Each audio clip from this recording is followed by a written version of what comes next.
happening. This is not a period we should say bow and go. Every part of this country is poor. The intrigue. There can be no one person that is bigger than the party. Deft moves and the momentous declaration. We didn't get any protection. I'm not particularly against anybody. We track and capture them all.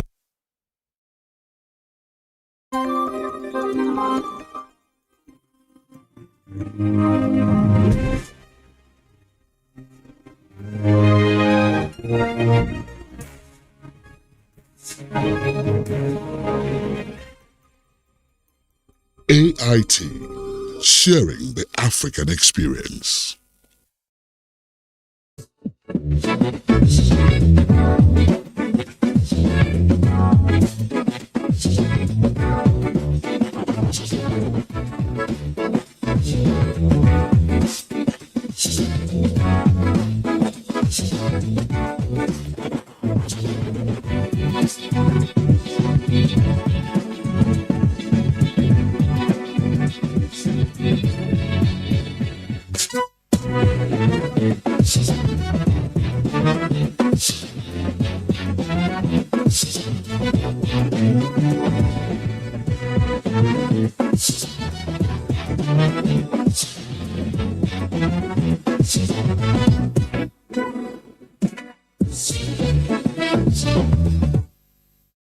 Hello and thanks for staying with us. Welcome to Political Platform on Repower Radio and Africa Independent Television, AIT.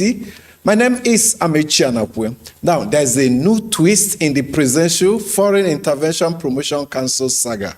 It appears every day there's a new twist. This time is the President Bola Tinubu, who on Tuesday directed the Independent Corrupt Practices and Other Related Offences Commission to take over the investigations. Now, President Tinubu asked the commission to investigate the activities of the principal suspect, other collaborators, and any public officers, private individuals, financial institutions, or intermediaries that may have facilitated this controversy. He ordered the anti-corruption agency to conclude investigations and submit a comprehensive report to him within 30 days. We will break down this latest development for you, but citizens are since asking the president the outcome of the probe he instituted against former Minister of Humanitarian Affairs, Betta Edu. Recall, after that scandal broke out, the president asked a cabinet committee to investigate. We don't know for certain whether the outcome of the investigation has been presented to the president, whether he's sitting on it, or whether the investigation is still ongoing, according to the Nigerian police. Let's hope that this particular investigation ordered by the president will come to fruition and there will be a full disclosure of the outcome.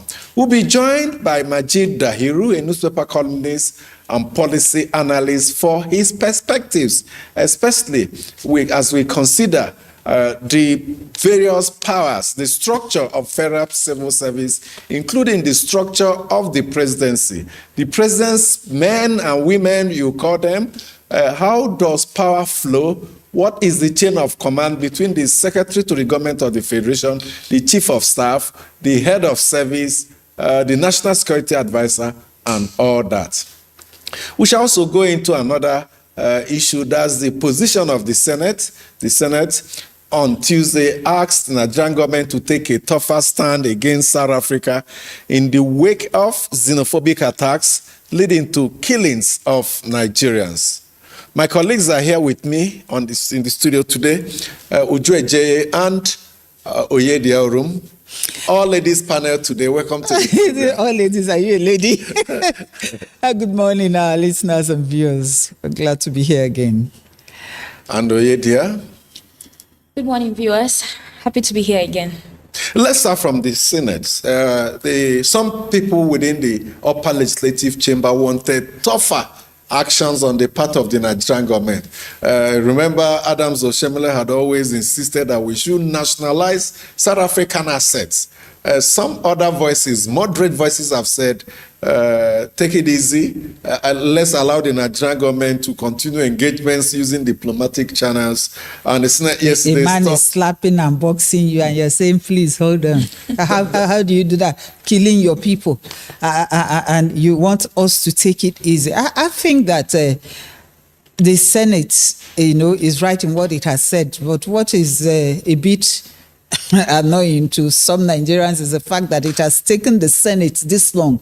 If you knew you were going to pass such a motion to take a harder stance, why did you shut Oshomole up? Why did you make it seem as if he was pushing for something that was impossible? And why would you think that at the point where your citizens are being stripped naked, women, their dignity violated, some were killed, all their businesses, investments over the years were destroyed, that what you should be doing is to be calling their people to discuss with them? I mean, what stopped the government of South Africa to discuss with Nigeria in the first instance? Probably asking it to call its citizens to order to do something. I mean, we know that there are there are measures, there are I'm looking for a word now.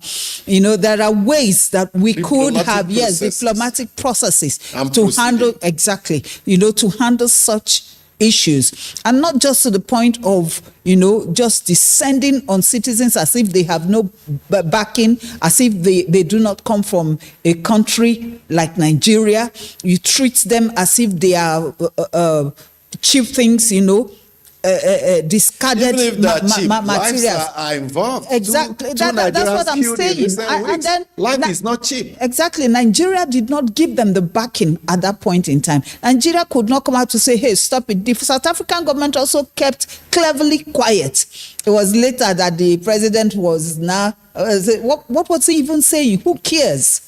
We should deal with South Africa decisively. Even the 1 naira we contributed for their freedom from apartheid when I was a small girl. If I had my way, I would collect it back. Oh, yeah, dear. Yes, Amechi. You were there at yes, the Senate exactly. chambers. The Halo Chamber is called Halo because it represents the aspirations, the voices of so many Nigerians across the local government. So I believe that lawmakers should also listen to what the people are saying in taking some decisions. Yesterday, I don't want to say I was a bit disappointed by, some of the resolutions that were reached by the lawmakers, because I heard a lot of them who were visibly upset, saying that you cannot continue to engage with people who are not ready to listen to you. We have done this over and over again. Listen to Ningi, he says, even if these people are thieves, there are ways you go about it. You don't just kill them like that, like they're animals. This cannot happen to an American citizen. Prisoners. Exactly. This cannot happen to an American citizen and nothing happens. Heads will roll. So I think at this point in time, we should go beyond the talking, trying to engage. We've gone past that because the South Africans are not ready to listen to anything. Rather, they are thinking about what benefits them. And at this point, I agree with some persons who have said, let's sever relationship with them because they don't deserve our friendship. They don't deserve what we've done to them. So at this point, let's go harder. This is not the time to keep talking. In fact, the last time the Senate met on the 5th of May 2020, before they went on their short recess, there were several resolutions, beautiful ones on paper. And that resolution was that the president of the Senate, Gospel Akpabio, is supposed to lead a delegation of lawmakers from both the House of Representatives and the Senate to meet with South Africans, but that has not happened till now. Of course, that was resurrected yesterday, telling the committee to revisit that resolution. But for how long do you keep waiting for a report of committees to be laid on the floor while people are dying? When you see on a daily basis. One may ask, how can you pay for the blood of a citizen? Is it by keeping quiet or continuous engagement using diplomatic channels? Even if you're resorting to diplomacy, aren't there several levels? If level 1 fails, can't you get to level 2 where you have reprisals and all that? That's the question citizens are asking. And on the floor of the Senate on Tuesday, it appears some senators wanted more action, aggressive action on the part of the Nigerian government. But at the end of the day, voices that wanted a slower reaction, wanted exhaustion of entire diplomatic processes, appear to have won based on the conclusions and resolutions of the Senate. But let's take a listen to the contributions from the senators on that issue yesterday.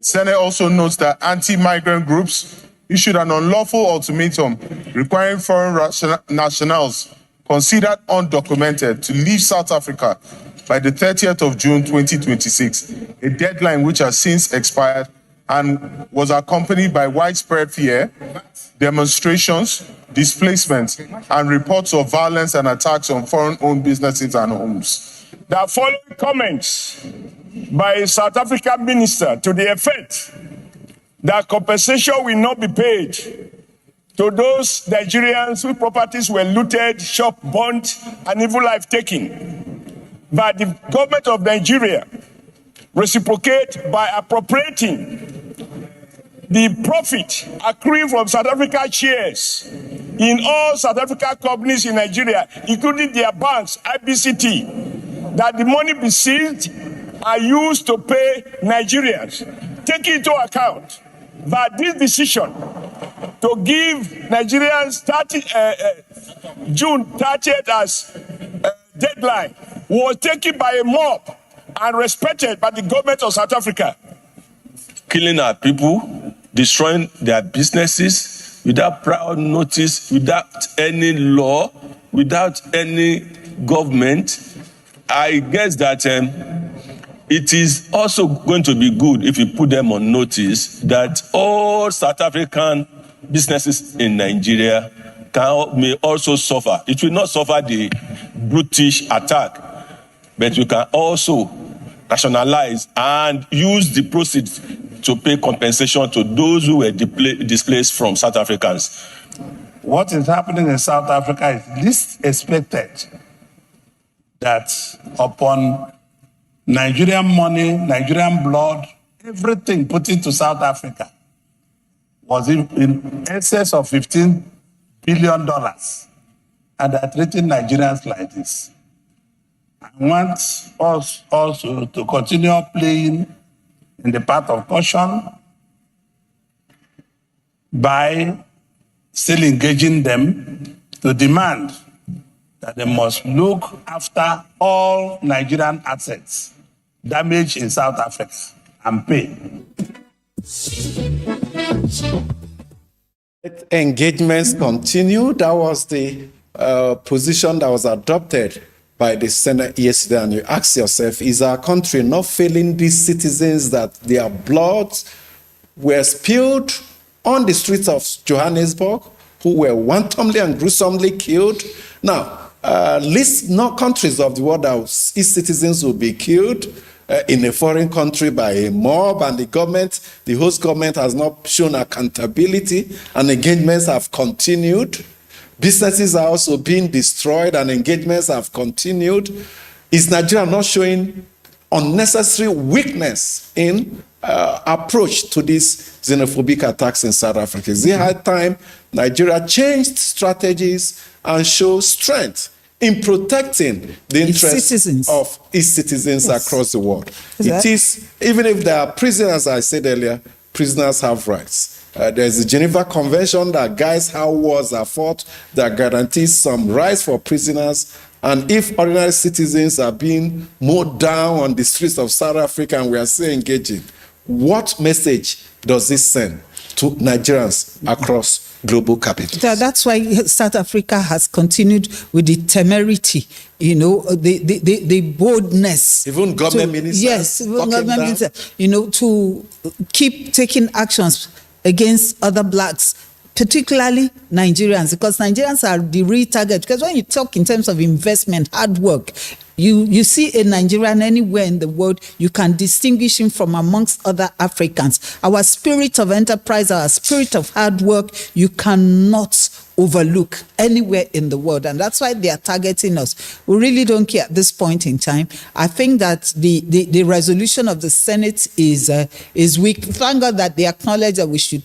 take a harsher stance, but that resolution on its own is weak. It's not what is needed at this point in time. I think that the Nigerian government should do the needful and give Nigerians some sense of dignity, some sense of belonging. Let them know that they have a government that can fight for them anywhere in the world. Like you said, even if they're prisoners have rights. I think that we should begin by muzzling their businesses.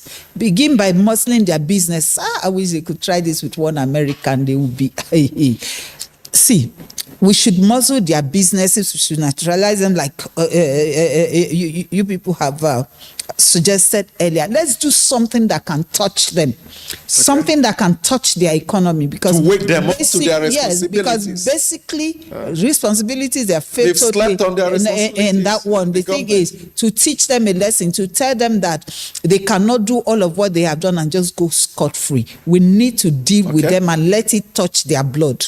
I hope you're aware that even our younger brother here in Ghana have actually rejected an offer because the South African president made, well, I saw that. Not yet confirmed. But if that's the case, I think I want to commend Ghana for that strong, firm stand on it. And talking about insecurity in the country, these people that have been affected, their businesses are affected, some of them have lost loved ones, and they have been repatriated back to Nigeria. Where do they go from here? How do they start? Is government going to provide probably small handout to them for them to start all over again? Because if you just bring them into the country, yes, they are safe, but what do they do from here? So if they have nothing to do, well, we're talking about insecurity, they could even double into other things. So until our government begins to take the lives of every citizen seriously, maybe other countries will begin to respect us as well. Absolutely. Let's take a break. When we come back, we focus on the Adeyemi Gates, or do you call it Adeyemi saga? The Adeyemi Gbaja Gates. Adeyemi Gbaja, because it appears from what I'm seeing, attention is focused on Adeyemi without much commensurate attention on the allegations he raised against the president's chief of staff. Even pronouncements from the Villa statements appear to focus on that only. But we hope as ICPC gets to investigate, it will also look at that allegation of bribery leveled against the Senate's, the chief of staff to the president. When we come back from this break, our guest Majid Dahiru will join us to offer perspectives. To stay with us. Good news for eligible Nigerian citizens.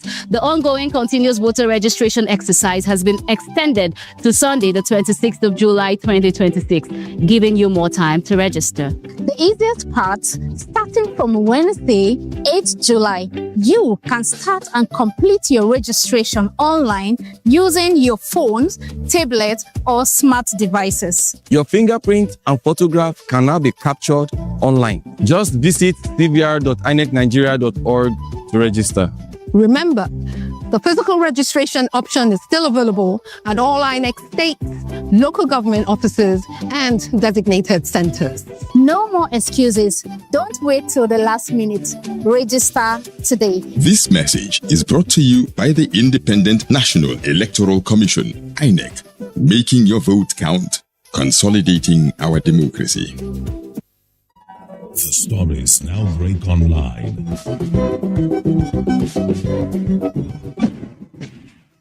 Don't miss anything from our real-time updates and exclusive content. Follow and participate in discussions on live TV studio programs to shape the narratives. Subscribe, engage, and share from AIT.live at AIT_online on X, AIT Online on Facebook, Official AIT Live on Instagram, TikTok, and Threads on YouTube. Stay connected with AIT, on air, online, online. Get ready for a bold new chapter in political discourse. The conversations that matter most are stepping into the spotlight like never before. Political platform, the hard-hitting, no-holds-barred program you have trusted on Raypower Radio is making a powerful move to television. Tune in to Africa Independent Television.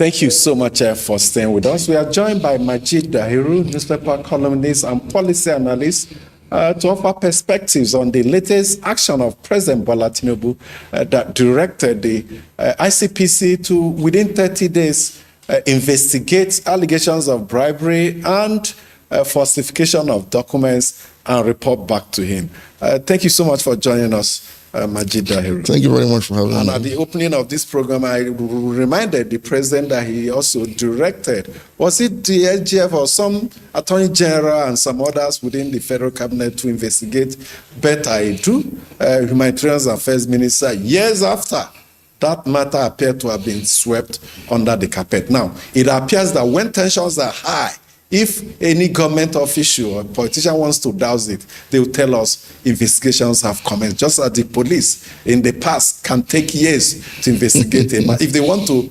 sweep it under the carpet, they tell you investigation continues. We hope this would come to fruition in 30 days' time. We can only hope, actually. And indeed we hope, because I think this is one scandal that has taken corruption cases in Nigeria a notch higher. Because before now, we used to have cases where existing agencies, ministries and departments can be accused of probably padding their budgets or inflating contract sums or maybe violating federal character when it comes to employment, or sometimes even the appointing authority, the president in this instance, can be accused of appointing people along the line of ethnic, sexual tendencies, or people that are not even qualified to occupy certain offices. But creating a brand new agency that nobody seems to be taking ownership of, I mean, the government is denying its existence, while the appointed personality is saying, I was appointed Jude, I was given an appointment letter, and that issues of disagreement over bribe money is the reason why I'm being disowned by the government. So this is taking it a notch higher than we've seen before. This is like an all-time low when it comes to issues of corruption inside government. So I'm hoping that indeed this pronouncement by the president yesterday, which is a welcome development, will unravel this mystery, because it's a mystery really. It's a mystery because this fellow and his agency did not operate in secret. They were all over the place. It's like somebody living in your house. You see the person in your kitchen once in a while opening the fridge to grab a cold drink, sit in the sitting room to watch a football match or AIT news at 8. And, it's all over the place. Interact with your security man. And so you are denying him the right to live in the house because you did not give him access to occupy any part of your property. So the question will be, all this while this man was perambulating everywhere, engaging as a government official, both with other agencies of government, including the FCC, the National Assembly, and even foreign diplomats. He was even included in foreign trips. So it becomes a real budgetary allocation. Budgetary allocation. There are reports of that agency having an office space at the Federal Secretariat. I'm a regular visitor to the Federal Secretariat. I know that. We don't have a business in the Federal Secretariat. If you're not a staff with a valid ID card, to even cross the gate into Federal Secretariat is so difficult a thing to do. Talk more of having an office space in there. So I hope that this investigation would unravel the circumstances behind all of these mysteries and, lay it bare for us to see. So we commend the president for that and hope that in 30 days we'll have a conclusive investigation. One of our viewers asked, who is investigating who? Because Nigerians, of course, that there's that trust deficit. Yes. And Nigerians really do not trust the federal government when it comes to issues of investigation. Several have been done that. You just raised the one of Betta Edu. Nobody has had anything. They have been inconclusive, even over administrations, not just this one. So would it have been better maybe if an independent body had done that, or it's just in order for ICPC to do it? Okay, this question has been asked severally. First, constitutionally, ICPC is an independent body. This is not a cabinet committee or an interministerial committee. This is an institutional, a clearly defined by law and statutes independent body. Even by its name. Even by its name. Ordinarily, you see, and as Nigerians, we must begin to understand something. we must insist that absolute fidelity to constitutionalism must reign in this country. You cannot have a more independent body than the ICPC. Even the police force is an independent body. But who constituted it? That's the point. We must insist going forward that anybody that cannot be trusted to first constitute such independent bodies in line with the intent, the spirit, and the letters of the Constitution and statutes establishing such bodies, such a person is not fit for purpose as president of Nigeria. It's important we know this. Because as a president, as a leader, you swore an oath of office to uphold the intendment, the letters, and the spirit behind the Constitution. Which means in this instance, if you're going to appoint people into ICPC, they must be people that can uphold the independence of ICPC, even when your own interests are at stake. But is the federal government allowing it to uphold that independence? Because these are the issues. We must insist. They believe that he who appoints can we must insist. Influence. We must continue to insist. Because you talk about an independent body, and I'm saying nobody can be more independent than ICPC. Even it names. By statutes. By statutes. Look, the ICPC is supposed to be able to investigate the president. Without the president urging it to do so. As a citizen, if I write a petition to ICPC against the president, the ICPC has got the mandate constitutionally and by statute to commence investigation against the president. Even though they cannot prosecute a sitting president. But you investigate and produce an indictment, waiting for him to leave office, and then he steps down the very next day. We're supposed to commence prosecution because he lost his immunity. Has it ever done that? Again, this is the media, and we must continue to put this out there. Because but when the president wanted to investigate Godwin Emefiele, he didn't ask ICPC to investigate him. He appointed a special investigator. Is that the direction the president should have gone with this? The thing is, whether special, saga? whatever means with which the president intends to go about this matter, what we are saying is that something has gone wrong, something has happened that is a mystery, that has created a very terrible image for the government of the day and the country at large within the committee of broader international nations. I mean, anybody watching what's happening in Nigeria would think that this is a norm, that somebody can simply parade himself or herself as an appointed government official and have dealings with foreign bodies. So how many more of such bodies do we know exist in the system? So it's not even something that is good for the image of this country, especially for the image of the government of the day. So it is in the interest of Mr. President to unravel this mystery, to clear the image of his own government. Otherwise, Nigerians will simply assume that this is one of such corrupt practices that will be recorded against the government of the day. But Majid, when this whole saga started, the presidency was in a hurry to put out a statement. And defend exactly, one of its own that was accused. Exactly, that, this is a fake agency and our own person is, But to give a fair ground to everybody that have been fingered in this, shouldn't there be probably an opportunity for this person probably to step aside, just so that the people who are going to investigate, there will be no influence whatsoever? Thank you very much. You've asked a very important question. I had expected the presidency to take the step they have taken now, before that very lengthy statement that was issued by the presidential spokesman that simply exonerated the chief of staff to the president and heaped all the blames on the man that is now in hiding. Having taken that step initially, and now trying to take one that is a bit more balanced and more nuanced by asking for an independent probe and report back in 30 days. And I like the way the statement came out. It said bribery allegation, meaning essentially probe my chief of staff and probe the agency and of course the other fellow. It is right as it stands today for the chief of staff to step down from his position in order not to interfere with the ongoing investigation. Otherwise, Nigerians will get away with the impression that this is simply one of those reactions to public outcry over a scandal that is shocking government. You cannot sit in judgment over your own matter. The office of the chief of staff in today's Nigeria is so important because it's the chief gatekeeper to the president. Something that the constitution didn't envisage, but it has been created politically and has come to stay. Meaning, a lot of the work of this independent agency can either be obstructed or interfered with the influence of the office of the chief of staff. How do you now marry the fact that the president gave the directive on the same day that his chief of staff represented him at the inauguration of the Presidential Bad Working optics. Committee on State Police. Bad and terrible optics. As we speak, having taken the initial step of defending the chief of staff, I now see certain evidence that shows that this person was comfortable in government and was operating within the circle of government. He wasn't in hiding. So you can't even call it a fake agency yet. You can't even call the man. But the statements refer to it as. If it is fake, how come he was included in high-profile delegations of the federal government on overseas trips that has to do with investments? How come he's occupying a space at the federal secretariat?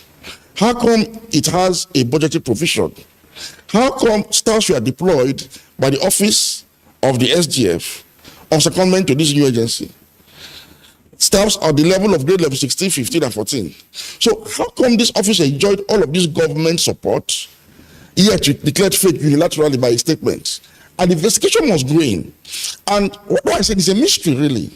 The government is trying to disown something that we have seen feature prominently in the past few months in government. Sometimes I wonder whether, because you raised a very valid point about the chief of staff not being in any of our laws. Of course. Imported into our polity from US by Olusegun Obasanjo in 1999. Now, the position that the Constitution recognizes is the secretary to the government of the Federation. Now, in the research I've done, and it's there in some of the books I've published, there is this rivalry always between the SGF and the chief of staff. Yes. Because roles have been defined, but not clearly defined. My own understanding is that we shouldn't hear more of the chief of. It's like a public servant that you rarely see, but you only feel the work they do. But recently, we are seeing visible chief of staffs. At the same level, the governors have occupied it. You talked about the president giving the chief of staff bigger responsibilities, like chair a committee where you have. Is there Jeff on that committee or something? I don't know. There have been committees in the past where the chief of staff chair that the SGF is a member. So these are things we have to take a look at, the structure of the presidency, to streamline it, to reduce friction, to reduce power tussle, and make sure that every of the president's men or women align with responsibilities associated with the office and not get overexposed. Because the mere fact that the chief of staff to the president, you spoke about the man we see. Most times you don't see the president. You write to the president. The letter will end up at the chief of staff office. It doesn't get straight to the president. The mere fact that allegations of bribery was raised against him, to me, is of utmost concern. It's enough for him to step aside. Not because he's guilty. Of course, no matter the weighty accusation you might place on any individual, such person is deemed innocent until proven guilty. But because of the office you occupy, and because of the image of the government you're serving, because of the interest of the president too, and even the ruling party going into an election, the chief of staff, right about that, is supposed to step aside so as not to interfere or to be seen to be interfering with this level of proof that the president has ordered. And I think the president himself should advise him and prevail upon him to do. When Betta Edu was the needful. investigated, I think she was asked to step aside. You see, Betta Edu's case was within the normal framework of corruption in Nigeria. Monies were diverted here and there. So we are already used to that. I'm saying this is a notch higher. A brand new agency was floated somewhere, was seen operating with the full support of government, with all the apparatus. Legislature, all of them. And suddenly we are being told it's a fake agency. And we are now hearing allegations of corruption, or bribery rather, against the chief of staff by the person that was supposed to be heading a fake agency. It is much more serious than the Betta Edu matter. At least you can even say Betta Edu was allowed to go as a minister, which satisfied a lot of people's anger. It's okay, at least the minister that was even alleged to have offended, even before investigations were conclusive, have been eased out of government. We are saying in the list, before this probe is concluded in 30 days, the chief of staff should step aside. It's not because he's guilty. Let me emphasize this. Yes, the Senate yesterday appeared to have, there was washed his hands of this. Senate spokesperson, Yemi Adarmoto. Was it a statement he issued? It was an interview he granted to the journalist. Saying that it's not, an executive responsibility. How can it be an executive responsibility when we saw a line in the budget for this, in quote, fake agency. Okay, that's because the Senate itself does not know its full responsibilities of oversighting the executive. So, for instance, one would have expected that once budgetary estimates are sent to the National Assembly, to both houses, the Senate and the House of Reps, the relevant committees, appropriation committees in this instance, is supposed to carry out first auditing of the MDAs whose budgetary estimates have been sent across, to be sure that these are statutory bodies that the law allows budgetary provisions for. That should be the first task. So, for instance, I would have expected that there is an existing body called the Nigerian Investment Promotion Council, which has a mandate to actually do what this other agency was trying to duplicate. So it should have raised the red flag, especially when no enabling law, no executive bill was sent to the National Assembly to create this agency. Even though government can sometimes create an agency and then send an enabling law back into the agencies later. But in this instance, you've not received an executive communication to the effect that this agency has been created by law or asking you to create an agency by law. Anything that that's not created by law cannot get direct budgetary allocation on line by line item. The best that such an agency can enjoy is that if it's affiliated to another agency or ministry, the ministry or that agency can fund some aspect of this body from their own budget, pending when they get legislative backup by way of an enabling law. So in this instance, the first thing, the National Assembly, they have thousands of aides, that's what they are paid for.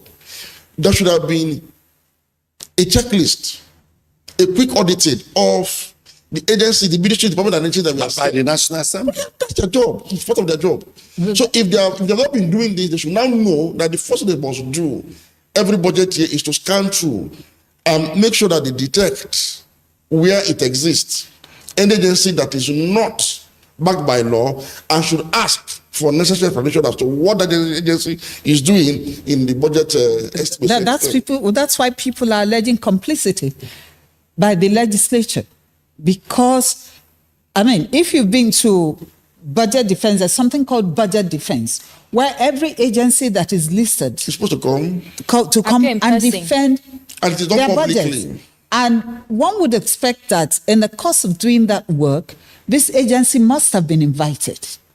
So I do not think that at this stage that the Senate has any excuse at all, except that it is injecting itself. But the Senate is saying they are not the ones who inserted those funds inside the budget. It was the executive that brought the budget to them. It's the National Assembly does not actually write the budget. The budget is written in estimate and sent to them for their inputs, for their legislative work, and then pass it into law. Ordinarily, the Senate of a country is not supposed to add or remove to any budgetary line item. This is just one of the peculiar practices in Nigeria. It's still subject to debate. Exactly. What you are supposed to do is you can quarrel with certain levels of spending. For instance, you can insist that government should spend more on welfare than on national security. You can insist on that. You can insist that, okay, the projected tax revenue is a little bit too punitive. So government should reduce tax revenues by reducing taxes and then also cutting waste in some other aspects. These are the kind of things that political parties actually are supposed to argue about. Form of suggestions. But not you coming now and you look at the line item and you unilaterally increase some, you remove some, you add some. That is peculiar to Nigeria. It's called propagandism. I agree with you, because it's the executive that understands the entire macroeconomic environment. To govern. So the executive should know that for us to manage inflation, manage that, this is the money we spend. Exactly. Now, the National Assembly will have an input into where you push this money. Let President Umaru Musa Yar'Adua promise, but eventually he didn't, to approach the Supreme Court to ask for a determination of the right of the National Assembly to increase budget. In his opinion, the National Assembly does not have the right. If you have a 10 trillion naira budgetary estimate from the executive, the National Assembly does not have the right to increase it to 12 or 13. because of what I have explained. He promised to go to the Supreme Court. He ended up not going. Perhaps we still need to get to the Supreme Court for an interpretation of our constitution as to the rights of the National Assembly to, because it's only when they start projects that they will increase the budget outline. No, it's very important because our budgetary system is so flawed that most times we are unable to implement our budgets. It's full of fails. You know why? Every legislator, 260 of them in the House of Reps, 109 of them in the Senate, will just bring in uncoordinated projects that distort an otherwise national master plan for economic development within that year and probably the subsequent years. So it distorts, and they have the power to intimidate MDAs, to toe their part. And so what the MDAs have started doing too is to behave like the National Assembly members. So what do they do? Before bringing the budget to the National Assembly, some of the directors, some of the people in the budget office across the MDAs also insert projects that are self-serving as those of the National Assembly members. So when they bring it to the table, it meets with these other people's own demands, and so the budget is made a mess of and makes it very difficult to implement. You see, and it's important to emphasize this issue of budgeting because that's one of the areas where I'm sure the National Assembly lost focus without asking critical questions.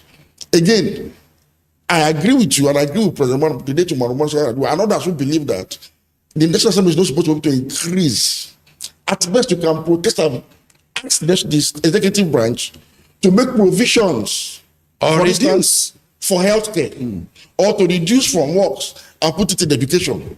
But it has to go back to the executive for that action, not unilaterally in certain projects and increasing budget line items from 40 trillion to 50 trillion. Well, Majid, I was actually thinking, if one even wants to think about a fake agency, and somebody thought about putting it under the presidency, that's a bit somehow for me. And looking at what has happened so far, does it really show how weak our institutions are? Or is it about, do we have a lot of collaborators inside the government that need to be fished out? Look, what I can say is this. We are in 2026. This is 27 years after transition from military to civil rule in 1999. What I can tell you is that Nigeria has gotten to its wit's end of corrupt practices arising from identity politics and prebendalism. We are at the terminal stage of a problem that has been there since 1999, festering, expanding, growing. So what you have seen now is that all of the factors you mentioned can be factored into the current saga. And unfortunately, this is what you're talking about. You talk about collaboration, you talk about compromise. There have been these are abnormalities that are now normalized in government. My fear is this, and I hope we do not prejudice the outcome of the investigation. My fear is that will somebody have created an agency really under the presidency, hidden it there, got somebody to head it, and probably enabled all of what has happened to the person. But there were disagreements over probably the issue that man is talking about. The sharing formula. And which has led to this disavowalment, disowning, and accusations and counter-accusations. I hope this is not the case.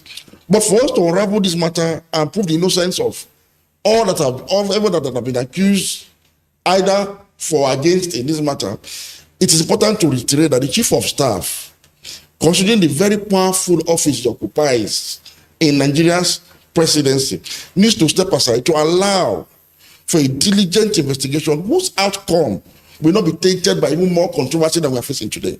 And this agency has been on for over, I think, 3 years or so. Something of that, something within that space. And they've been getting allocations all these years. These are the things that the investigation will reveal. Okay, let's quickly latch on security situation in the country. The school children in your state. Just on Tuesday in Rome, some Nigerian students made the country proud in the STEM Olympiad, winning laurels, competing among the best in the world. and winning first and second position and various gold medals and all that. And I was so sad that the Nigerian education system stopped sponsorship of these students to such international competition. The same Nigerian government that cited paucity of funds are spending hundreds of billions of naira sponsoring people to go and pray in Israel and Saudi Arabia. That they can pray yes, and God will give you money to go and pray, but we won't give you money to advance them. That's the thinking of governments across Nigeria. Even sponsoring several government officials to go on courses and go for events, jamboree abroad, instead of investing in the future of this country, because the young ones are the future. The sad thing about part of those that won yesterday was that a Nigerian, a private individual, contributed money and did crowdfunding for these students to get there. That's the responsibility of government. And now they put us on the world map. Now, yes. Those that they will send to Saudi Arabia and Israel, some of them go there to commit crimes and are jailed and all that. Now, take it down to the young people in your state, counting the number of days they've been in captivity. We are praying and hoping that something will happen to them. Nigerians are already beginning to forget, and that's very, very sad. We must not forget the children and the teachers who were abducted at Oridwe in Oyo State. They are Nigerians. They have suffered enough. You can imagine the very, very young children, 1 year, 2 years, 3 years old, and they are there, and the government can actually eat very well and sleep. I do not know how our leaders do these things. And then there's a particular aspect of it that's not very... They are working so There's much. a particular aspect that's not palatable, because people are alleging that since that thing happened, the president has not called the governor of Oyo State to either talk to him, bash him, whatever, either way, but there has been no communication has the governor of Oyo between the president and the governor of Oyo State. We also learned that when the presidential committee that came to Oyo State came and the governor was trying to reach them, he was snubbed, sort of. That's the allegation. It was not, they did not bother to even have any dealings with him. Now, how do you work effectively? How do you work effectively in unraveling that kind of terrible situation without collaborating with the chief security officer of the state? We want to find out whether the governor has also reached her, because he is the man at the eye of the storm. If the Mohammed, I don't know if Mohammed cannot go to the mountain, can the mountain go to Mohammed? No, but of course, like the other allegation that I mentioned is that he tried to, but he was. I think because these kidnappings and killings have become too frequent, that Nigerians will have normalized these numbers. We don't attach lives to them. Because if you go to America, every person that died in 9/11, their names are crested on a slab. You see Americans go there yearly to mourn these people. So we need to begin to normalize these things. Our mails now, our feedback segment, Citizens Perspective. We have some mails you have sent to our email platform. I will be sharing them with you now, and we'll start with Emmanuel Nkama from Gowon Estate in Limosho in Lagos. Please, he says, I crave your indulgence to observe with nostalgia that President Tinubu orders ICPC to carry out a thorough investigation into the alleged fake foreign intervention agency headed by Prince Adeyemi and submit its report within 30 days is nothing but mere window dressing and diversionary action. This is because if the federal government under President Tinubu really wants to fight corruption, his chief of staff, Femi Gbajabiamila, ought to have been suspended for real through investigations into the alleged fake agency which he is fingered. Rather than taking appropriate action against the chief of staff, President Tinubu appoints him as the chairman, Committee on Implementation of State Police. Why was Adeyemi's innocent father arrested by the police? Hence calling on President Tinubu to ensure real investigations into the fake agency and ensure it's carried out. And we have this one from John Peters, who sent it in from Port Harcourt. It says, the recurring attacks on Nigerians living in South Africa remain a matter of grave concern. Reports of killings, assaults, looting of businesses and the displacement of innocent Nigerians have continued to raise questions about the safety and protection of foreign nationals. Nigeria has a responsibility to protect the lives, dignity and interests of its citizens, wherever they may be. While diplomacy remains an important tool in resolving disputes between nations, there comes a time when stronger and more decisive measures may be necessary to ensure accountability and safeguard the rights of Nigerians abroad. It's high time Nigeria reviewed its diplomatic and economic engagements with South Africa and pursued every lawful avenue to demand justice, adequate compensation for victims where appropriate, and concrete guarantees for the safety of Nigerians. This next one is from Dixon Eka from Abuja here. He says, Comrade Adams Oshomole seems to be the only senator speaking for the helpless Nigerians. The known but difficult things for those in government to speak about are the things he's fearlessly speaking about, and it's good that the once Labour leader that spoke truth to power but got drunken in the murky waters of politics is getting himself back, and many of us are proud of his fearless oratory. I support him, and I'm calling on Nigerian government to start acting on the South African assets in the country, confiscate their assets, recall the ambassador, and cut off every diplomatic tie with South Africa. Since they don't need us, we won't be needing them too. All African countries should take decisive actions against South Africa, beginning with Nigeria. Thank you so much for the mails and the much you can take on today's edition of Political Platform. We'll thank our guest, Majid Dahiru, for joining us, my colleagues for joining me today, and to you that was part of this program. Keep it with us tomorrow for another edition. My name is Amici Anapwe. Good morning.